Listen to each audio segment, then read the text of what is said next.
Okay, so hi everyone. I've got myself into an awkward situation here. In this situation I may have tipped over or something like that when I've done some back wheel balance and I'm flat on my back.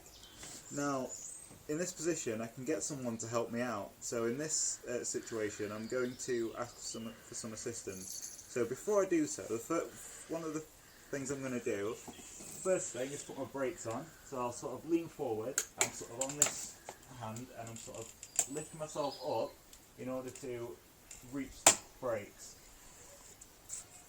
Now, from here, I'm going to sort of move myself up so that I'm sat in the chair, because at the moment my my backside is way further away from the chair than it should be. So what I'm going to do is I'm going to grab the top here and I'm going to sort of pull myself in a little bit.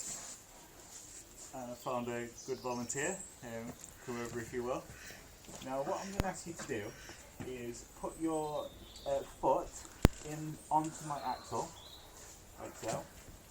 It's firmly on there, yeah.